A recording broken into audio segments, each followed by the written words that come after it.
هەرێم دەڵێت ڕێکەوتنیان لەگەڵ بەغدا کاتیە و ئەوان نابێ ڕاستە و خۆموچە بدەنە فەرمانبەرانی هەرێم. ستاندەر دوو هۆکاری سەرەکی بەردەم ئاستەنگی دەستپێکردنەوەی هەناردەینەوت ئاشکرا دەکات. ئەحمەد شەرعدان بەوە دەنێ بۆ قبوڵکردنی هەسەدە و خۆبەڕێوەبەری کورد فشاری نێودەوڵەتی لەسرە. هێشتا ڕێکەوتنی هەولێر و بەغدا بە تەواوەتی جێبەجێ نەکراوە. بەرپرسانی هەرێم دەڵێن کاتیە و تاسەر نییە. فواد حوسێن ئەندامی مەکتەبی سیاسی پارتی و وەزیری دەرەوەی عێراق ڕایگەیاند ئەو ڕێکەوتنەی لەگەڵ بەغدا کراوە کاتیە، ئەوانیش نابێ ڕاستەوخۆ و موچە بدەنە فەرمانبەرانی هەرێم، بەڵکو دەبێت لە ڕێگەی حکوومەتی هەرێمەوە بێت. لە بەرامبەردا دکتۆر ڕەعد ڕەفعات سەرۆکی تیمی سکاڵاکارانی دەستگای ستاندەر لە دادگای فیدراڵی ڕایگەیاند بەپێی بڕیاری دادگای فیدراڵی تەوتینکردنی موچە چەسپێنراوە.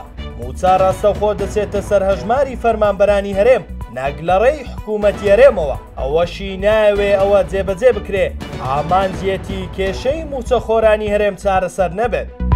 ئەگەرچی هەنگاوەکان بۆ دەستپێکردنەوەی هەناردەی نەوتی هەرێم سڵتر کراوەتەوە و هەفتەی ڕابردووش ڕێکەوتنی وەزارەتی سامانە سروشتیەکانی هەرێم و وەزارەتی نەوتی عێراق واژوو کرا، بەڵام بەهۆی ئەوەی تاوەکو ئێستا کۆمپانیەکانی ئەیپیکۆر لەگەڵ وەزارەتی نەوتی عێراق لەسەر چۆنیەتی خەرجکردنی کرێی بەرەمهێنانی نەوت ڕێک نەکەوتون و تورکیاش ڕەزامەندی دەرنەبڕیوە بۆ دەستپێکردنەوەی هەناردەی نەوتی هەرێم و فرۆشتنی لە ڕێگەی بەندەری جیهانەوە وای کردووە هێشتا پرۆسەکە تەواو نەبێت و تاوەکو ئەو دوولایەنەش ڕەزامەندی لەسەر پرۆسەکە نەدەن. بە تەنها ڕەزامەندی حکوومەتی هەرێم هیچ کاریگەریەکی لەسەر دەستپێکردنەوەی هەناردەی نەوتی هەرێم نییە.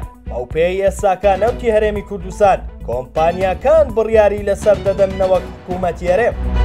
دوێنێ ئەحمەد شەرع لەگەڵ کۆمەڵێک کەسایەتی سووری کۆبۆتەوە لە کۆبوونەوەکە ناوبراو ڕێکەوتنی دیمەشق و هەسەدەی بە مێژووی وەسف کرد و ڕایگەیاند ئەمریکا و تورکیا و هەسەدە و دیمەشق هەر چواریان کۆکن لەسەر ئەو ڕێکەوتنە.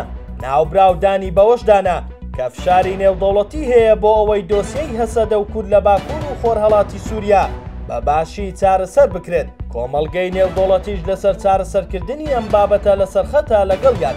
ئەو قسانەی شەرع لە کاتێکدایە کە هێزەکانی سوپای سووریا لە ناوچەکانی ڕۆژئاوای کوردستان ڕۆژ بە ڕۆژ زیاتر دەبن وەک ئاماژەیەک بۆ خۆ ئامادەکردن بۆ شەڕ، بەڵام پێدەچێت بەهێزی هەسەدە و فشاری نێودەوڵەتی وا بکات بە ناچاری بکشێنەوە.